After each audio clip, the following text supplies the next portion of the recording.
എല്ലാവർക്കും നമസ്കാരം. ഞാൻ സരിതാ മഹേശ്വരൻ. ഇന്ന് ശ്രീമദ് വാൽമീകി രാമായണത്തിൻ്റെ ബാലകാണ്ഡത്തിലെ 51-ാമത്തെ സർഗത്തിൽ 16 മുതൽ 22 വരെയുള്ള ശ്ലോകങ്ങളാണ് നമ്മൾ പഠിക്കാൻ പോകുന്നത്. ശതാനന്ദനും ശ്രീരാമനും തമ്മിലുണ്ടായതായ സംഭാഷണത്തെ പറ്റിയിട്ട്, ശ്രീരാമൻ തിരിച്ചൊന്നും പറഞ്ഞില്ല.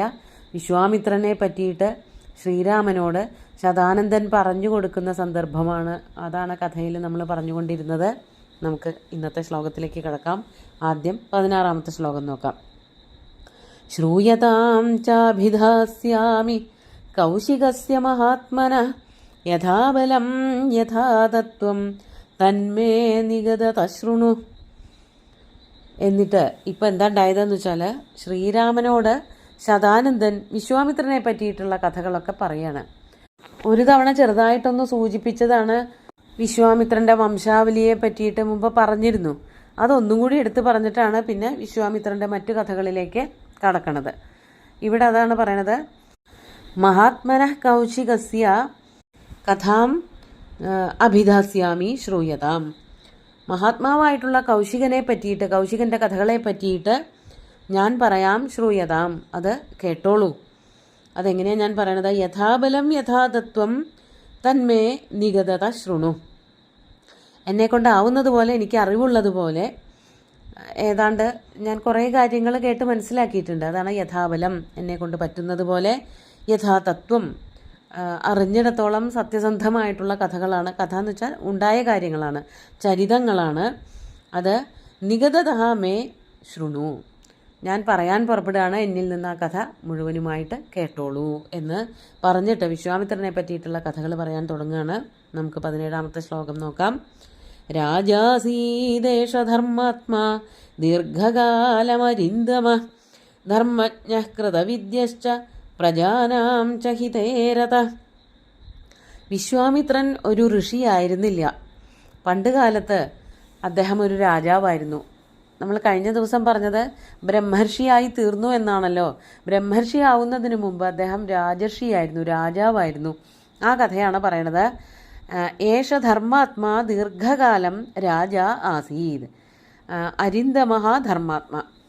ഈ ധർമാത്മാവായിട്ടുള്ള, ശത്രുക്കളെയെല്ലാം ഇല്ലാതെയാക്കിയവനായിട്ടുള്ള ഈ വിശ്വാമിത്ര മഹർഷി പണ്ട് ഒരിക്കൽ കുറേ കാലം, അങ്ങനെ പണ്ടൊരു കാലത്ത് ദീർഘകാലം രാജ ആസീത്, ദീർഘകാലത്തേക്ക് രാജാവായിട്ട് ഇവിടെ രാജ്യം ഭരിച്ച ആളാണ്. അതിന് ശേഷമൊക്കെയാണ് ബ്രാഹ്മണ്യം നേടിയെടുത്തത്. അപ്പോൾ അന്ന് ക്ഷത്രിയനായിരുന്നു, രാജ്യമൊക്കെ വളരെ കാലം ഭരിച്ചുകൊണ്ടിരുന്ന ഒരാളായിരുന്നു. ആ കാലത്തും അദ്ദേഹം ധർമ്മജ്ഞനായിരുന്നു, കൃതവിദ്യനായിരുന്നു. പ്രജാനാം ഹിതേരതഃ ച. ധർമ്മജ്ഞൻ എന്ന് പറഞ്ഞാൽ ധർമ്മത്തെ പറ്റിയിട്ട് നന്നായിട്ട് അറിയുന്നവനായിരുന്നു, ധാർമ്മികനായിരുന്നു, കൃതവിദ്യനായിരുന്നു. അതായത് എല്ലാം വേണ്ടതുപോലെ, ഒരു രാജ്യം ഭരിക്കണമെങ്കിൽ ക്ഷത്രിയനായിട്ട് രാജ്യം ഭരിക്കണമെങ്കിൽ എല്ലാ കാര്യങ്ങളും നന്നായിട്ട് അറിയണം, അത് നന്നായിട്ട് മനസ്സിലാക്കിയിട്ടുള്ളവനായിരുന്നു. മാത്രമല്ല പ്രജാനാം ഹിതേ രതഃ ച ആസീത്, പ്രജകളുടെ ഹിതത്തിന് എന്താണ് ചെയ്യേണ്ടത് എന്ന് നന്നായിട്ട് അറിയുന്നവനുമായിരുന്നു, അത് വേണ്ടതുപോലെ ചെയ്യുന്നവനുമായിരുന്നു. അങ്ങനെയുള്ളൊരു മഹാനായിട്ടുള്ള രാജാവായിരുന്നു വിശ്വാമിത്രൻ. ഇനി ആ വിശ്വാമിത്രൻ്റെ അദ്ദേഹത്തിൻ്റെ പൂർവ്വ പിതാമഹന്മാരെ പറ്റി പറയാണ്. പ്രജാപതി സുതസ്ത്വാസീത് കുശോ നാമ മഹീപതി കുശസ്യ പുത്രോ ബലവാൻ കുശനാഭസുധാർമ്മിക. പ്രജാപതിയുടെ പുത്രനായിട്ട്, ഏത് പ്രജാപതിയാണെന്നൊന്നും പറയണില്ല, എന്നാലും ഒരു പ്രജാപതിയുടെ പുത്രനായിട്ട് കുശൻ എന്നു പേരുള്ള ഒരു രാജാവ് ഉണ്ടായിരുന്നു. ഈ കഥയൊക്കെ മുമ്പ് പറഞ്ഞതാണ്. പക്ഷേ ഇപ്പം ശതാനന്ദൻ വീണ്ടും ശ്രീരാമനോട് പറയാണ്, പ്രജാപതിയുടെ പുത്രനായിട്ട് കുശൻ എന്നുള്ളൊരു രാജാവ് ഇവിടെ ഉണ്ടായിരുന്നു. കുശസ്യ പുത്രോ ബലവാൻ കുശനാഭ. കുശൻ്റെ പുത്രനായിട്ട് കുറേ മക്കളുണ്ടായിരുന്നു, നമ്മൾ നേരത്തെ പറഞ്ഞതാണ്. കുശൻ്റെ പുത്രനായിട്ട് കുറേ പേരിൽ ഒരാളായിട്ടായിരുന്നു കുശനാഭൻ ജനിച്ചത്. അതാണ് കുശനാഭ സുധാർമ്മിക. ബലവാനായിരുന്നു, നല്ല കഴിവുള്ളവനായിരുന്നു, ധർമ്മജ്ഞനായിരുന്നു. അങ്ങനെയുള്ള ഒരു പുത്രനാണ് കുശനാഭൻ. കുശൻ്റെ പുത്രനായിട്ട് കുശനാഭനുണ്ടായി. അതിനുശേഷം കുശനാഭസുതസ്ത്വാസീത് ഗാധിരിത്യേവ വിശ്രുത ഗാധേഃ പുത്രോ മഹാതേജ വിശ്വാമിത്രോ മഹാമുനി. അതിനുശേഷം കുശനാഭൻ്റെ പുത്രനായിട്ട് ഗാധി എന്നു പേരുള്ള ഒരു മകൻ ജനിച്ചു. കുശനാഭൻ്റെ മക്കളുടെ കഥ നമ്മൾ മുമ്പേ കേട്ടതാണ്. കുശനാഭന് കുറേ പെൺകുട്ടികളാണ് ഉണ്ടായിരുന്നത്. 60-ലധികം കുട്ടികളുണ്ടായിരുന്നു. അവരെയൊക്കെ വായു പ്രേമിച്ചു എന്നും അവസാനം വായുവിന് അവരെ വിവാഹം കഴിക്കാൻ പറ്റിയില്ല, അവരെ ഇഷ്ടമാണെന്ന് അവരോട് ഈ വായുവിനോട് തിരിച്ചു പറഞ്ഞില്ല എന്ന് പറഞ്ഞിട്ട് വായു ഇവരുടെ ശരീരത്തിൽ കയറിയിട്ട് അവരുടെ ശരീരത്തിലൊക്കെ വളവും തിരിവുണ്ടാക്കി എന്നുള്ള കഥയൊക്കെ പറഞ്ഞതാണ്. അങ്ങനെയാണ് ആ രാജ്യത്തിന് കന്യാകുബ്ജം എന്ന് പേര് വന്നത് എന്നുള്ളതൊക്കെ കുറേ സർഗ്ഗങ്ങൾ മുമ്പ് നമ്മൾ ആ കഥയൊക്കെ പറഞ്ഞു കഴിഞ്ഞതാണ്. അങ്ങനെ ആ കുട്ടികളെയൊക്കെ അതിനുശേഷം വിവാഹം കഴിച്ചു കൊടുത്തു. പിന്നെ കുശനാഭന് മക്കളൊന്നും ഉണ്ടായിരുന്നില്ല എന്ന് വന്നപ്പോൾ ഒരു പുത്രനും കൂടി ഉണ്ടായി. ആ പുത്രനാണ് ഗാധി. കുശനാഭസുതസ്ത്വാസീത് ഗാധിരിത്യേവ വിശ്രുത. ഗാധി എന്ന് വളരെ വിശ്രുതനായിട്ടുള്ളൊരു പുത്രൻ കുശനാഭന് ഉണ്ടായി. ഗാധേ പുത്രോ മഹാതേജ വിശ്വാമിത്രോ മഹാമുനി. ആ ഗാധിയുടെ പുത്രനായിട്ട് മഹാമുനിയായിട്ടുള്ള വിശ്വാമിത്രൻ ജനിച്ചു. അങ്ങനെയാണ് വിശ്വാമിത്രന് കൗശികനെന്നും ഗാധിസുതൻ എന്നൊക്കെയുള്ള പേരുകൾ വന്നത്.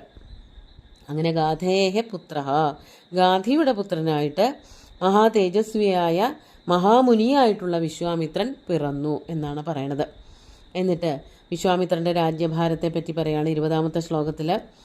വിശ്വാമിത്രോ മഹാതേജ പാലയാമാസമേദിനീം ബഹുവർഷസഹസ്രാണി രാജാ രാജ്യമകാരയത്. വിശ്വാമിത്രോ മഹാതേജ മേദിനീം പാലയാമാസ. മഹാതേജസ്വിയായിട്ടുള്ള പ്രതാപവാനായിട്ടുള്ള വിശ്വാമിത്രൻ എന്നു പേരുള്ള ആ മഹാരാജാവ് മേദിനിയും പാലയാമാസ, മേദിനിയെ, ഭൂമിയെ, രാജ്യത്തെ വേണ്ടതുപോലെ പരിപാലിച്ചു. എത്ര കാലം? ബഹുവർഷ സഹസ്രാണി, ആയിരക്കണക്കിന് വർഷങ്ങൾ, അനവധി ആയിരം വർഷങ്ങൾ രാജ്യം ഭരിച്ചു വിശ്വാമിത്രൻ. രാജാവായിരുന്നു കൊണ്ട് രാജ്യം അകാരയത്, രാജ്യത്തിൻ്റെ എല്ലാ കാര്യങ്ങളും ചെയ്തു തീർത്തു. കുറേ കാലം രാജ്യം ഭരിച്ചു. അതിനുശേഷമാണ് മടുത്തത്. അതെങ്ങനെയാണ് മടുക്കാൻ പോണത് എന്നുള്ളതൊക്കെയാണ് പറയണത്. 21ാമത്തെ ശ്ലോകം കൂടി നോക്കാം.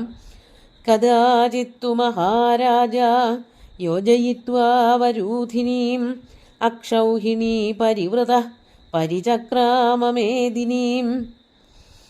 കഥാചിത്, അങ്ങനെ ഇരിക്കെ ഒരു ദിവസം മഹാരാജാവായിട്ടുള്ള വിശ്വാമിത്രൻ വരൂധിനിയും യോജയിത്വ. വരൂധിനി എന്ന് പറഞ്ഞാൽ സൈന്യമാണ്. സൈന്യത്തിൻ്റെ പര്യായമായിട്ടുള്ള പദമാണ് വരൂധിനി. വരൂധിനിയെ യോജിപ്പിച്ചുകൊണ്ട്, വരൂധിനിയെയും കൂട്ടിയിട്ട്, തൻ്റെ സൈന്യങ്ങളെയൊക്കെ കൂട്ടിയിട്ട് എന്തു ചെയ്തു? ഒന്നും രണ്ടും സൈന്യമൊന്നുമല്ല, അക്ഷൗഹിണി പരിവൃത, ഒരക്ഷൗഹിണി സൈന്യങ്ങളെ യോജിപ്പിച്ചുകൊണ്ട് മേദിനിയും പരിചക്രാമ, ഭൂമിയിൽ ഒട്ടാകെ ഒന്ന് സഞ്ചരിക്കുകയുണ്ടായി. അപ്പോൾ ഒരു അക്ഷൗഹിണി വരൂധിനി എന്ന് പറഞ്ഞാൽ എത്രയാണ് എന്നൊരു കണക്ക് പറയാണ്.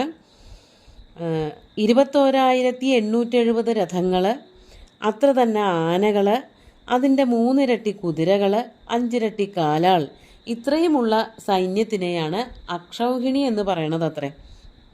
അത്രയും സൈന്യത്തെ കൂട്ടിക്കൊണ്ട്. അപ്പോൾ ആന, കുതിര, തേര്, കാലാൾ, ഇതാണല്ലോ ചതുരംഗ സൈന്യം. അതിൽ എണ്ണം കുറേ പറഞ്ഞിട്ടുണ്ട്. അത്രയും സൈന്യങ്ങളെ, അത്രയും കൂട്ടങ്ങളെയൊക്കെ തൻ്റെ വശത്ത് കൊണ്ടു നടന്നുകൊണ്ട് ഭൂമിയെ ഒന്ന് പരിക്രമണം ചെയ്ത് വിശ്വാമിത്രൻ തിരിച്ചു വരികയാണ്. അങ്ങനെ വരുമ്പോൾ കാണുന്ന കാഴ്ചകളെ പറ്റിയിട്ടാണ് പറയണത്. 22ാമത്തെ ശ്ലോകം കൂടി നോക്കാം. നഗരാണി ച രാഷ്ട്രാണി സരിതശ്ച മഹാഗിരീൻ ആശ്രമാൻ ക്രമശോ രാജ വിചരന്നാജഗാമഹ. സഞ്ചരിക്കുന്നതിൻ്റെ ഇടയിൽ നഗരാണി, പല പല നഗരങ്ങൾ കണ്ടു. രാഷ്ട്രാണി, കുറേയധികം രാഷ്ട്രങ്ങൾ കണ്ടു. സരിതശ്ച, കുറേയധികം നദികൾ കണ്ടു. മഹാഗിരീൻ, വലിയ വലിയ പർവ്വതങ്ങൾ കണ്ടു. ആശ്രമാൻ, ആശ്രമങ്ങൾ കണ്ടു. അങ്ങനെ പലതും കണ്ടുകൊണ്ട് ക്രമശഃ, ഇതൊക്കെ കണ്ടുകൊണ്ട് എന്തു ചെയ്തു? വിചരൻ രാജ ആജഗാമ. ഇങ്ങനെ പലതും കണ്ട് സഞ്ചരിച്ച് അവസാനം രാജാവ് തൻ്റെ രാജ്യത്തിലേക്ക് തന്നെ തിരിച്ചെത്തുമായിരുന്നു. യാത്രയൊക്കെ കഴിഞ്ഞിട്ട് പലതും കണ്ട അനുഭവത്തിൽ സന്തോഷത്തോടു കൂടിയിട്ട് വിശ്വാമിത്രൻ തിരിച്ചു പോരുകയാണ്. അപ്പോൾ എന്താ ഉണ്ടായത് എന്നുള്ളത് അടുത്ത ദിവസം നോക്കാം. ഇന്നത്തെ ശ്ലോകങ്ങൾ ഒന്നുകൂടി ചൊല്ലി നോക്കാം. ശ്രൂയതാം ചാഭിധാസ്യാമി കൗശികസ്യ മഹാത്മനഃ യഥാബലം യഥാ തത്വം തന്മേ നിഗതതഃ ശൃണു. രാജാസീദേശ ധർമാത്മാ ദീർഘകാലമരിന്ദമഃ ധർമ്മജ്ഞഃ കൃതവിദ്യശ്ച പ്രജാനാം ച ഹിതേ രതഃ. പ്രജാപതിസുതസ്ത്വാസീത് കുശോ നാമ മഹീപതി.